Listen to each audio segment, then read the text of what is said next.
بسم اللہ الرحمن الرحیم الحمد للہ رب العالمین والصلاة والسلام علی اشرف المرسلین نبینا و سیدنا محمد وعلی آلہ و اصحابہ اجمعین۔ ناظرین السلام علیکم۔ پروگرام موضوعات قرآن حاضر خدمت ہے اور ہماری آج کی گفتگو کا موضوع ہے زکوٰۃ۔ زکوٰۃ کے دو لفظی معنی ہیں، ایک ہے بڑھنا اور دوسرا ہے پاکیزگی، اور اس کے جو شرعی معنی ہیں وہ یہ ہے کہ زکوٰۃ ایک مالی عبادت ہے جس میں مسلمان اپنے مخصوص مال میں سے ایک مخصوص حصہ مستحقین زکوٰۃ کو ادا کرتا ہے۔ قرآن مجید میں اللہ تعالیٰ نے کثرت سے زکوٰۃ کا ذکر فرمایا ہے، اور قرآن مجید میں 51 آیتیں ہیں 51 جن میں اللہ تعالیٰ نے زکوٰۃ کا ذکر فرمایا ہے۔ سن 2 ہجری میں اللہ تعالیٰ نے زکوٰۃ کو مسلمانوں پر فرض کیا۔ ارشاد باری تعالیٰ ہے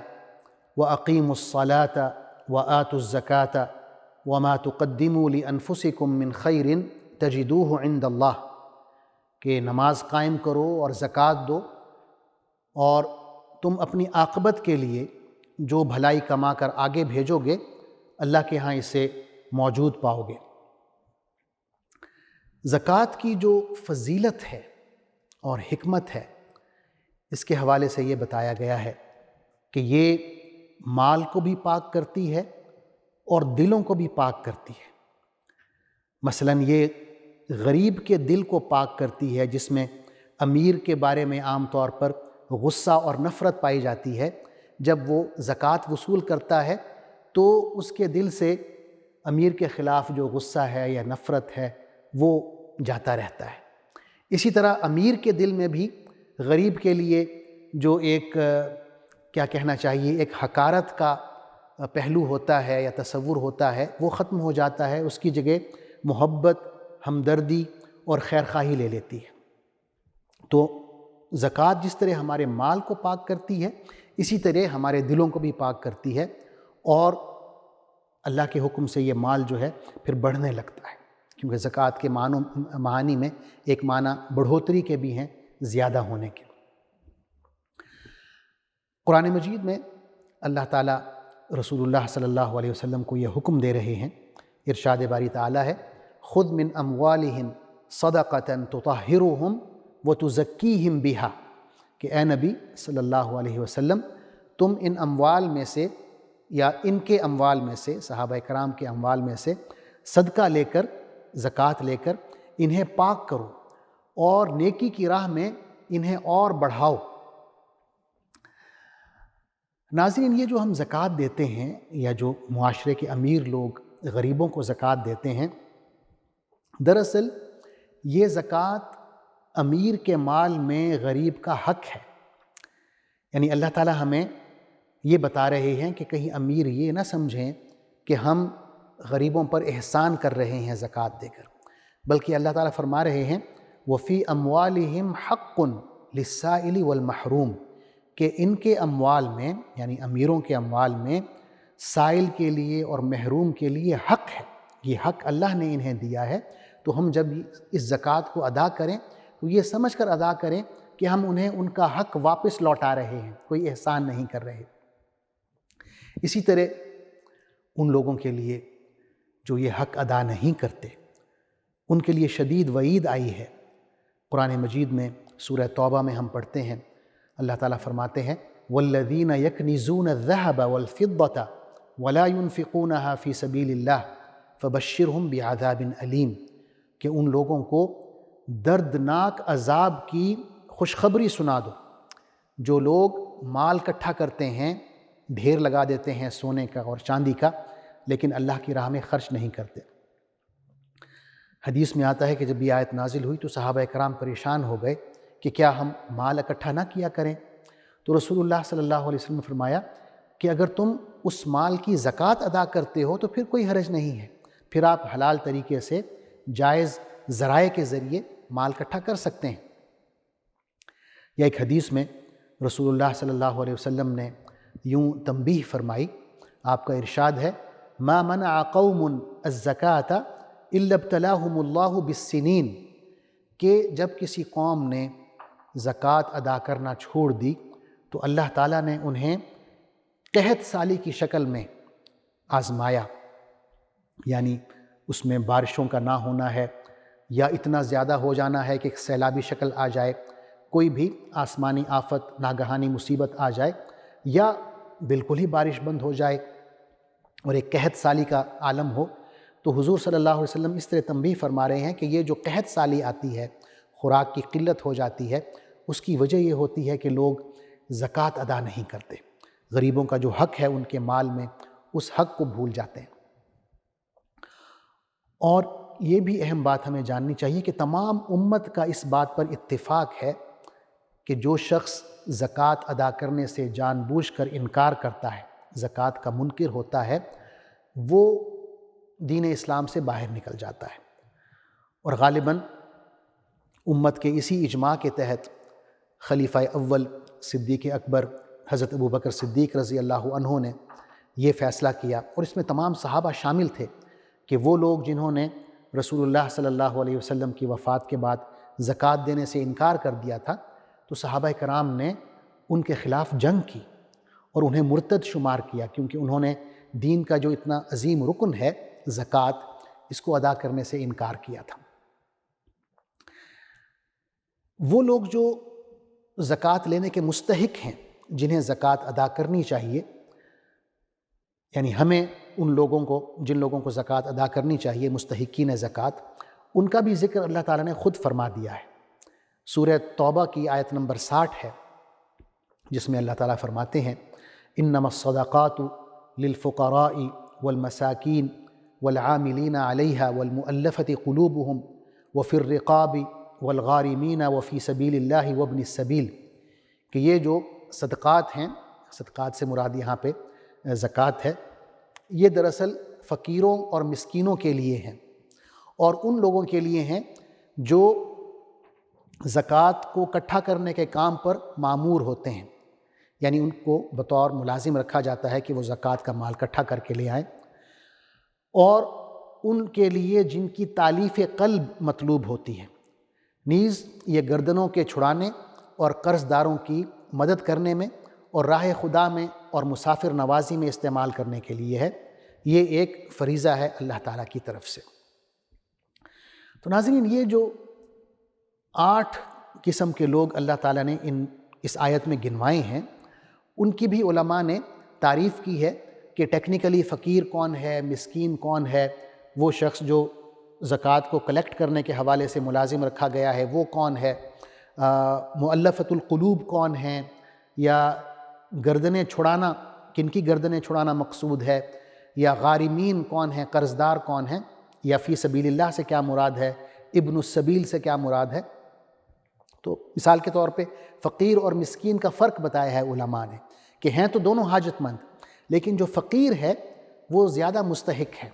مسکین سے۔ مسکین جیسے ہمارے ہاں سفید پوش کہا جاتا ہے کہ وہ معاشرے کا ایک فرد ہے، لیکن اس کو پہچاننا پڑتا ہے، وہ ہاتھ نہیں پھیلاتا۔ فقیر جو ہوتا ہے وہ ہاتھ پھیلاتا ہے اور وہ غالباً زیادہ حاجت مند ہوتا ہے۔ اسی طرح وہ لوگ جن کے بارے میں قرآن نے کہا ہے العاملین علیہا، کہ وہ لوگ جو زکوٰۃ کو اکٹھا کرنے پر مأمور ہیں، تو یہ ملازمین ہوتے ہیں، جو کلیکٹرز آف دی زکوٰۃ کہہ سکتے ہیں آپ ان کو۔ ان کی جو تنخواہیں ہیں، یا ان کے لیے اگر زکوٰۃ جمع کرنے کے حوالے سے کوئی سفر کرنا پڑ رہا ہے تو اس سفر کا خرچہ وہ بھی زکوٰۃ کے مال سے ادا کیا جاتا ہے۔ پھر فرمایا مؤلفۃ القلوب۔ مؤلفۃ القلوب سے کیا مطلب ہے، یا تالیف قلب سے کیا مطلب ہے؟ تالیف قلب سے مراد ہے دل موہ لینا، دل جوئی کرنا، یعنی ایسے لوگ جو مثلا اسلام دشمنی میں، اسلام کی مخالفت میں سرگرم ہیں، یا ایسے لوگ جو نئے نئے مسلمان ہیں اور اپنے ایریا میں، اپنی قوم میں، اپنے قبیلے میں ان کی بات سنی جاتی ہے، لوگ ان کی بات کو مانتے ہیں، تو ایسے لوگ جو ہیں انہیں آپ زکوٰۃ کے مال میں سے کچھ دے کر ان کا دل موہ سکتے ہیں، ان دل جوئی کے لیے انہیں تحفے تحائف دیے جا سکتے ہیں تاکہ وہ اسلام دشمنی سے باز آئیں۔ اگر اسلام قبول کر چکے ہیں، نئے نئے مسلمان ہوئے ہیں، تو یہ بھی خطرہ ہو سکتا ہے کہ وہ واپس کفر کی طرف لوٹ جائیں، تو آپ انہیں زکوٰۃ کے مال سے ان کی مدد کر سکتے ہیں، انہیں اپنی طرف راغب کر سکتے ہیں تاکہ وہ اسلام میں ہی رہیں اور اسلام میں مزید آگے بڑھیں۔ اس کے بعد رقاب کا ذکر ہے، گردنیں چھڑانا، اور اس سے مراد یہ ہے کہ غلام آزاد کرنا۔ پہلے بہت سے غلام ہوا کرتے تھے، تو اللہ تعالیٰ نے ترغیب دلائی ہے کہ زکوٰۃ کے مال میں ایک حصہ یہ بھی ہونا چاہیے کہ اگر کوئی شخص غلام ہے تو آپ پیسے دے کر اسے آزاد کروا لیں، اس کو خرید کر آزاد کر لیں۔ ایک قرآن مجید میں سورہ نور میں ایک نئی چیز جو اسلام نے متعارف کرائی، اس کا نام ہے مکاتبت، کہ غلام اپنے آقا کے ساتھ یہ عہد کر لیتا تھا، ایک کانٹریکٹ کر لیتا تھا کہ جو بھی میری قیمت ہے مارکیٹ میں تمہیں 6 ماہ میں یا 1 سال میں وہ قیمت ادا کر دوں گا، تم مجھے 6 ماہ کے لیے یا سال کے لیے کام کرنے دو۔ تو وہ پھر جا کے کام کرتا تھا، پیسے اکٹھے کرتا تھا، اور جو بھی اس کی مارکیٹ ویلیو ہوتی تھی وہ اپنے مالک کو ادا کر دیتا تھا۔ تو اس مکاتبت کے حوالے سے بھی یہ حکم ہے کہ زکوٰۃ کا جو مال ہے آپ اسے اس غلام کو دے دیں تاکہ اس نے جو معاہدہ کیا ہے اپنے مالک سے وہ اس کو پیسے دے کر اپنی آزادی حاصل کر سکیں۔ پھر فرمایا الغارمین، غارمین کیا ہیں؟ قرض دار ہیں، قرض لیا ہے لیکن اب وہ اس قابل نہیں ہے کہ اپنا قرض ادا کر سکے، تو آپ اس کی مدد کر سکتے ہیں، اس کی طرف سے سارے کا سارا قرض ادا کر سکتے ہیں یا کچھ حصہ اس کا زکوٰۃ کے پیسے سے ادا کر سکتے ہیں۔ پھر فرمایا سبیل اللہ، فی سبیل اللہ، یہاں سے فی سبیل اللہ سے مراد جو علماء کی اکثریت نے لیا ہے وہ تو یہی ہے کہ یہ جہاد فی سبیل اللہ کی بات ہو رہی ہے کہ آپ مجاہدین تیار کر رہے ہیں۔ جہاد میں اسلحہ کی ضرورت ہوتی ہے، سواریوں کی ضرورت ہوتی ہے، خرچے کی ضرورت ہوتی ہے۔ مجاہدین کے جانے کے بعد پیچھے جو ان کے اہل خانہ ہوتے ہیں ان کی ضروریات ہوتی ہے، تو یہ بھی جہاد فی سبیل اللہ میں شامل ہے، آپ اس پر زکوٰۃ کے پیسے خرچ کر سکتے ہیں۔ بعض علماء نے یہ بھی کہا ہے کہ فی سبیل اللہ جو ہے اس کو آپ صرف جہاد فی سبیل اللہ میں محدود نہیں کر سکتے، یہ ایک بہت ہی وسیع باب ہے، تو کوئی بھی کام جو اللہ کی خاطر ہوگا وہ سبیل اللہ میں داخل ہو جائے گا۔ لیکن یہ ایک اقلیتی رائے ہے، اکثریتی رائے یہی ہے کہ یہاں سے مراد فی سبیل اللہ سے مراد جہاد ہے۔ آخر میں فرمایا ہے ابن السبیل، ابن السبیل یعنی مسافر، وہ مسافر جو سفر کے دوران کسی وجہ سے اپنے پیسے ختم کر بیٹھتا ہے، چوری کروا بیٹھتا ہے،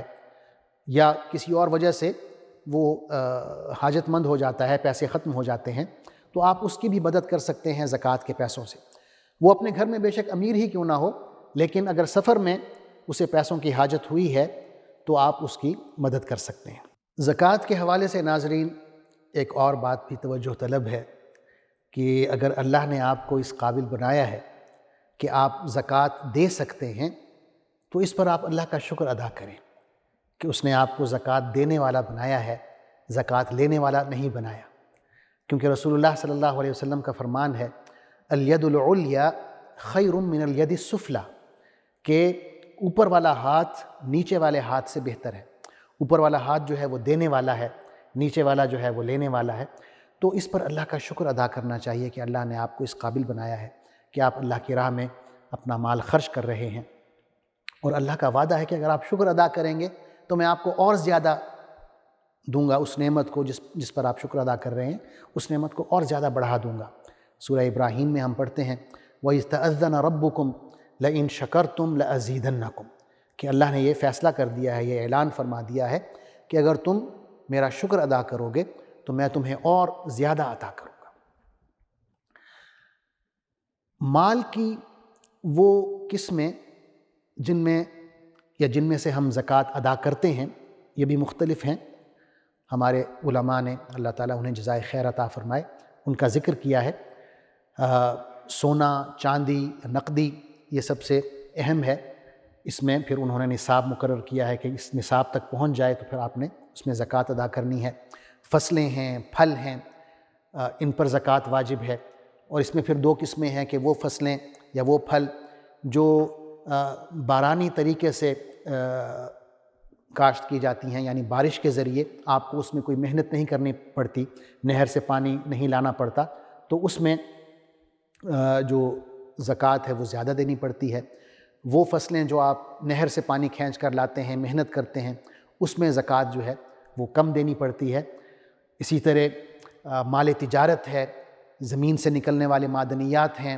جانور ہیں، سب میں زکوٰۃ کے حوالے سے جو نصاب ہے علماء نے اور فقہا نے ان کی تفصیل کتابوں میں لکھی ہوئی ہے، وہاں سے آپ کو مل سکتی ہے۔ اسی طرح زکوٰۃ کے حوالے سے دو بنیادی شرطیں ہیں۔ پہلی شرط یہ ہے کہ جو مال زکوٰۃ ہے اس کا نصاب تک پہنچنا ضروری ہے۔ نصاب جیسا کہ میں نے عرض کیا فقہا نے لکھا ہوا ہے، سونے کا بھی، چاندی کا بھی، مال تجارت کا بھی، فصلوں اور پھلوں کے حوالے سے بھی۔ اگر اس نصاب تک آپ کا مال پہنچتا ہے تو ایک شرط پوری ہو گئی۔ دوسری شرط یہ ہے کہ اس نصاب تک پہنچنے کے بعد آپ کو ایک سال گزر جائے، ایک اسلامی سال جس میں 355 دن ہیں، اسلامی سال گزرنے کے بعد اس پر زکوٰۃ فرض ہو جائے گی اور جو بھی اس میں زکوٰۃ بنتی ہے وہ آپ نے دینی ہے۔ زکوٰۃ کے بہت سے فائدے ہیں جو قرآن مجید میں ہم پڑھتے ہیں، احادیث میں بھی ہم پڑھتے ہیں۔ سب سے بڑا فائدہ جو زکوٰۃ کا ہے وہ یہ ہے کہ معاشرے میں دولت گردش کرتی رہتی ہے، تمام معاشرے کے افراد میں، اور دولت جو ہے اس کا ارتکاز صرف امیر لوگوں کے درمیان نہیں ہوتا۔ نہیں، ایسا نہیں ہوتا کہ صرف چند خاندان ہوں امیر، جو ایلیٹ کلاس ہے، اشرافیہ ہے، اسی میں ہی دولت گردش کرتی رہے۔ یہ بات اللہ کو پسند نہیں ہے۔ سورہ حشر میں اللہ تعالیٰ اسی بات کا ذکر فرما رہے ہیں، کَإْ لَا يَكُونَ دُولَةً بَيْنَ الْأَغْنِيَاءِ مِنْكُمْ، تاکہ یہ مال جو ہے مالداروں کے درمیان ہی گردش نہ کرتا رہے بلکہ پورے معاشرے میں پھیل جائے، امیر سے غریب کی طرف منتقل ہو۔ غریب اپنی ضروریات جب خریدیں گے تو امیر سے ہی خریدیں گے، تو وہ مال جو ہے لوٹ کر پھر امیر کے پاس آ جائے گا۔ تو اللہ تعالیٰ چاہتا ہے کہ یہ جو گردش دولت ہے یہ پورے معاشرے میں ہو، صرف ایک خاص طبقے میں محدود نہ ہو۔ ناظرین، آخر میں یہ عرض کرنا چاہوں گا کہ یہ وقت کی ضرورت ہے کہ اس وقت پاکستان میں جو زکوٰۃ کے حوالے سے نظام نافذ ہے اس میں جو خرابیاں ہیں، جو سقم ہیں، انہیں دور کیا جائے اور اسلامی شریعت کے مطابق زکوٰۃ اکٹھی کی جائے، جمع کی جائے اور اسلامی تعلیمات کے مطابق ہی زکوٰۃ کی تقسیم کی جائے، کیونکہ اس وقت جو موجودہ سسٹم ہے ہمارے پاس زکوٰۃ کو کلیکٹ کرنے کا، وہ میری ناقص سمجھ کے مطابق اسلامی نہیں ہے۔ اس میں ترمیم کی، اصلاح کی، تبدیلی کی گنجائش ہے، اور ایسا نہیں ہے کہ علماء کی کمی ہے جو ہمیں گائیڈ نہیں کر پا رہے، بلکہ ایک سٹیٹس کو ہے جو چلا آ رہا ہے کئی سالوں سے اور